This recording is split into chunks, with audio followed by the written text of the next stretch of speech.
And look at his quads, feathers everywhere, quads leaner than mine on stage. He's still 3 weeks out, got leaner quads than Coach Greg when I compete.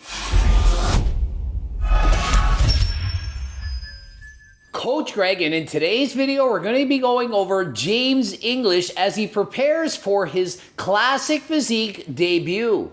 He's competing for the first time, looks incredible, but he asked a question, am I lean enough? He has Coach Kyle, who's coaching all the youngsters, including Anthony Mantello, and so he's under some excellent guidance in Coach Kyle. But is he on point? Is he lean enough?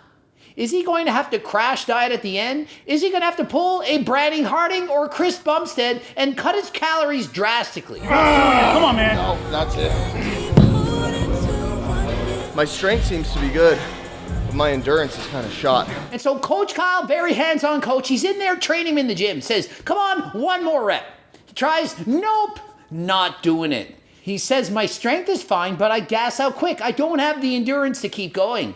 Says, I'm just not eating enough food, not enough carbs in my diet. Could he have done more? I don't think so. When you're on a calorie-restricted diet, low in carbs, low on calories, your energy is lacking and it becomes very difficult to push yourself to the extreme. I think because less carbs, it's like I just gas. Like rep 8, it's pretty good. Rep 10, almost came back down. And so having competed in the past, I go through the exact same thing. Once my calories get restricted to a certain extent, I no longer have the strength that I once had. It feels good at the start, first 5 reps, easy, no problem, easy gonna get 10.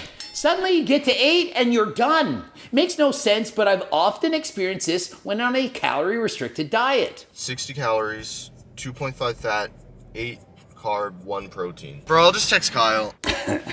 I just find this funny because I've coached a ton of people and this is how it is. And so you have to text the coach every time you're in the lineup and saying, well, it's 60 calories. Can I have it? Yes or no? And it's like the coach can't always answer the phone. And so what I do in my own coaching is I have allowable snack options up to a certain amount of calories. It's not going to make a lick of difference in the end. Whether he has the coffee for 60 calories or not, as long as the overall calories at the end of the day, week, month, year works out, he's going to lose weight. Bro, I'll just text Kyle and I'll be like, listen, my coffee has 60 calories in it. You want me to do extra cardio or something, bro? And so he's like, I'm just gonna get the freaking coffee, and if he makes me do cardio later, then I'll do it. And frankly, why not? He could literally go for a walk for a few minutes, probably burn off the 60 calories. I would eat that in probably 2 or 3 milliseconds. And so James English, who's been lean his entire life, he doesn't struggle with losing body fat. He has great physique year-round, and even he would crave and wish he could eat this food. I would just like bend space and time and just move it down my esophagus. I wouldn't even taste it. So clearly, he's craving junk. And so despite the fact that he has amazing genetics, he's clearly talented, he jumps, touching the rim, he's only 5'9", very athletic, specimen of a human being, he still has these cravings. And so it's 100% normal. When you get into single-digit body fat, you're gonna be hungry. Right, babe? Yo, I'm getting a refeed. We'll be able to get sushi or something. When? This weekend, I think. And so he can't wait to have a refeed. And frankly, what I do with my own clients is I allow them to have foods that are off meal plan on any given day. Rather than saying you get a cheat meal at the end of the week, I'd rather spread it out for when they need it. Some days you're gonna be less hungry than others. On those days, follow a strict diet. Other days you're hungrier, lacking energy, eat more. As long as your calories work out at the end of the week, it doesn't matter. It doesn't matter! The Rock knows. So for example, if you're on a 2,000 calorie diet, you're eating 14,000 calories a week. If you have 1,800 on one day, you could have 2,200 the next. And so if you're on a diet, my opinion, it's okay to have less calories on some days than others. But that's just my opinion. With my clients, I have a calorie range. For example, if you're on a 2,000 to 2,600 calorie diet, the average, it's 2,300. It's okay to have less on some days and more on others. Other coaches, they don't do this. They want you to eat the exact same thing every single day. And so I'm not saying his plan isn't working. Clearly, he looks amazing. I'm just telling you how I do different things than other coaches. Stuff tastes so much better when all you've been eating is cardboard for the last 6 weeks. Absolutely, James English, bang on is what he's saying. When you're dieting and you're restricting calories and you get hungrier, everything tastes amazing. I'm telling you, that boring salad that you don't want to eat, you get shredded, trust me, you're going to learn to love a salad. And so because he's been eating the same thing day after day, for example, rice and chicken with Guy's barbecue sauce, of which he's not sponsored, his taste buds, they've now been altered. They're waiting. Give us something different, something that tastes good. Imagine if he had my friggin' cookbook. Imagine eating low-calorie, delicious meals all the time, tons of variety, wouldn't be having these cravings. I'm telling you, Coach God could give these meals to his athletes, and they would have all these cravings. Can't wait to have the cheat meal on the weekend, can't wait for this or that. They could eat it every single day and still look amazing. Kyle, if there were any low-calorie or no-calorie snacks that I could just snack on just to keep my stomach full, but he just told me sugar-free Jell-O. And so he asked the coach, what can I eat? I need some low-calorie snacks, something to keep me full, satisfied, so I don't have all these cravings. Coach Kyle said, sugar-free Jell-O. Great suggestion, absolutely. That is something you can have, only about 5 calories per serving. But you can do a lot more. It doesn't have to be just low-calorie Jell-O. I thought he was gonna give me the whole arsenal of stuff. And so frankly, it doesn't have to be 0 calories to be something you can eat. You can eat things that are low-calorie dense foods. The more low-calorie dense foods you eat, the more you're gonna be full. And so for example, when you're eating rice and chicken as a meal, if you had less rice and more vegetables, it would be more voluminous, keep you more full, more fiber. And so for example, I have a video, it's called 25 foods under 25 calories. That's 25 options. And so James English, you want things that are low in calories. There's a video I put out. It's got 25 options of things you can eat for under 25 calories. May not be all a zero, but hey, under 25, isn't that close enough? Guys, smell this? That shit smells good. We got maple French toast. And so he's literally got bread. It's called maple French toast. Imagine if he had my cookbook. He could be eating anabolic French toast for breakfast. He could have less of the yellow, more of the white, dip in the regular ass bread into the pot, and make some anabolic French toast. Add to that some blueberries for fiber, antioxidants, nutrients, and you got yourself a healthy meal. And so if you're really hungry, starving on a program, why not get my frigging cookbook? So it's only like 4 grams extra or 3 grams extra carb. So I don't really think it is gonna make a huge difference. Exactly. For 3 extra grams of carbs, 12 calories, choose the bread that you want. It's not gonna make a difference in the end. Like I'm eating the same stuff every day, but yo, this raspberry jelly is so good. And so like anyone, if you're eating the same cookbook stuff every day, you get excited about the little things that changes. And so this little bit of jam, delicious. Trust me, you go on a diet, lower your body fat enough, the foods that you don't think taste good, they're gonna taste amazing. So I've been preaching this stuff, VT, Thai jasmine. I love this. I just love this rice. And he likes VT Thai jasmine rice, but it has 2 extra grams of fat. That's 18 extra calories. And frankly, rice has some fat, probably half a gram. And so really it's only about 14 extra calories. He texts Coach Kyle, don't know what to do. They're switching over after he's done. These little subtle differences, they don't really make that much difference. If it's 10 calories here, 10 calories there, not a big difference. And so regardless of where he's getting these extra calories, whether it's extra fat in the rice or carbs in the bread, it still comes down to how many calories is he eating at the end of the day and whether or not he's in a deficit. This is the pre-workout meal that I have every day. This is 180 grams of chicken. So I weigh it cooked. So it's like probably 250 grams uncooked. And so his pre-workout meal, which he has every day, it's 180 grams of chicken breast cooked along with 240 grams of jasmine rice. And as you can see, he's putting on the G Hughes. I like the G Hughes. Add in a couple of calories to condiments. Listen, it's not gonna make or break your diet. It's not putting on full sugar sauces, mayonnaise, and high-calorie barbecue sauces. We're talking about low-calorie items like sugar-free ketchup, barbecue sauces, and so on. As long as they're very low in calories and you're tracking them, it's okay. Calories in, calories out. Do you think I'm lean enough for 5 weeks out? And so he asked, do you think I'm lean enough for 5 weeks out? It's a great question. And we're seeing his upper body. We're seeing he has a little bit of body fat. He's not completely shredded out of his mind, but he's got 5 weeks to go in this video. And frankly, based on his upper body alone, it does appear that perhaps he has a little bit more weight to lose. But we don't know. You cannot tell from just looking at someone's upper body. When you're trying to assess body fat, you need to look at their legs and their upper body. For 5 weeks out, he could be perhaps a touch leaner. Not that he's behind, but perhaps he could speed up this pace a little bit.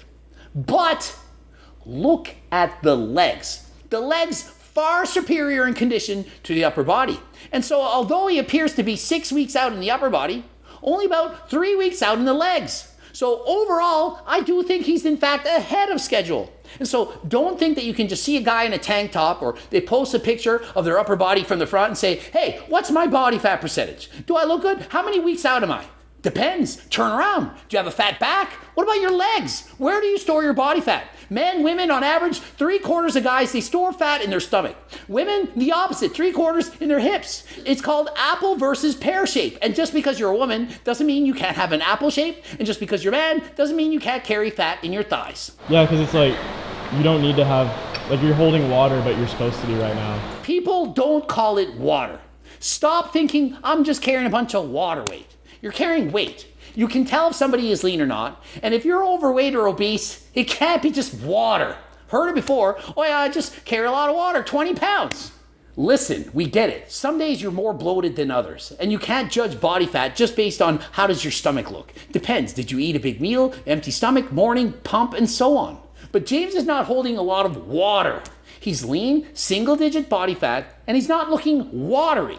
He's looking normal. What a normal person with single-digit body fat looks like. The only thing I'm kind of like noticing is like my abs could be leaner. Exactly. As you can see, his abs not mind-blowing shredded. They're very lean, certainly far above average single-digit body fat, but they're not contest lean. The legs, on the other hand, appear to be much closer to what he would want them to look like on stage come competition day. But like the rest, like my legs look pretty lean. Yeah. But my legs always look lean. But what about from the rear? Are the hamstrings lean? What about the glutes? And so just because you have striated quads doesn't mean the hamstrings are up to the same standard. And just because you have striated glutes doesn't mean you're shredded either. You can have striated glutes and fat thighs. Everyone carries body fat in a different area. Striated glutes, no abs, doesn't mean you're shredded. And so when you're a bodybuilder being considered shredded, you have to look at your worst area. Where are you carrying the most body fat? If that area is lean, you're ready. But if it's still carrying body fat, it means you can in fact still diet some more. It's weird because I always have good abs whether I'm bulking or cutting, but I also hold fat on my abs, so I don't know why they always look kind of good. Well, I can explain that. He's saying I always have pretty good abs whether I'm bulking or cutting. Why is that? I tend to store fat on my abs, and so why is it that when I'm bulking up, I still have abs? Because you don't bulk up a lot. Your worst off-season shape, still lean. It's still healthy. And so you always have a six-pack. And so regardless of the fact that you store most of your body fat in your stomach, you're not letting yourself go to the point of losing your abs. If you kept eating, binging, force feeding, going up to 20-25% body fat, you would in fact lose your abs. And so a few weeks have passed, and look at his conditioning as he's doing the bicep curls. You can clearly see in the last few weeks, he's lost a tremendous amount of weight. Clearly on point. Legs getting even leaner. First pose front double bicep, I keep seeing the same mistake time after time. Get the biceps up higher than the delts. The bicep peak higher than the delts. Looking at him doing the front double bicep, clearly the biceps are down. You need to bring them up. Let's see it, Coach Kyle. Tell him to get those elbows up. Make the pose look better than last time. And side chest, look at the vascularity, the roundness and fullness in the bicep and chest looks fantastic. Back double bicep, first place the feet down, flex the calves, engage the hamstrings. I'm looking, I'm not seeing the hamstrings being engaged. James, you need more mind-muscle connection between the mind and the hamstring. You have incredible definition in the legs, but you're not getting that hamstring to show properly. The front, the quads, amazing, looks fantastic. I do believe because you can visually see them, you're flexing them, you know how to pose it better. My advice, angle a mirror in the background so that when you hit those poses, you see exactly what you're doing. Until you get that mind-muscle connection, and it's very hard when you first start, gonna take time, practice, but that's what you're doing. You're practicing for this. Engage those hamstrings as you want them to be crystal clear on the competition stage. And same mistake from the rear, get those biceps higher than the delts. Elbows up. Lean back, whatever's closer to the judge is going to appear larger, make your waist smaller.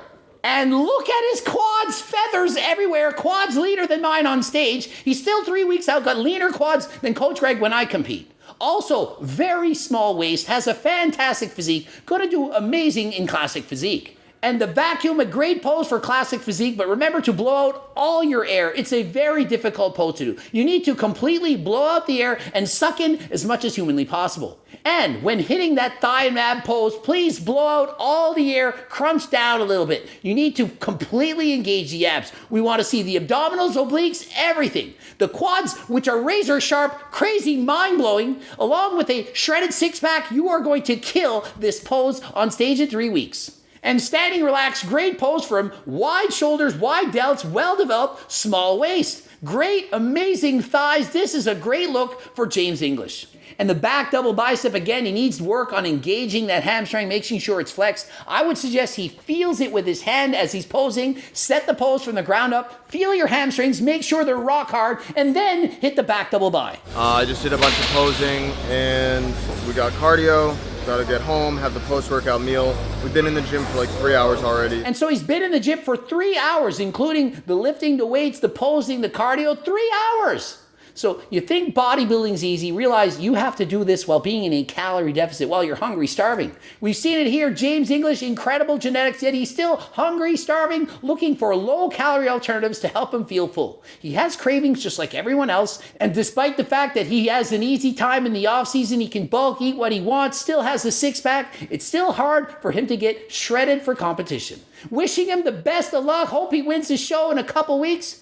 Ending it here. And if you want to get harder than last time supplements, click the link in the description. We got turkesterone, creatine, all kinds of stuff. Also, the Circle Diet book, the cookbook, coaching plans by me and my team, phone consult, training plans, and a free training plan. Also got one free. Click the link in the description. Become a newsletter subscriber. Please watch the blue, subscribe, click the bell button, comment for the algorithm. And until next time, I'm out.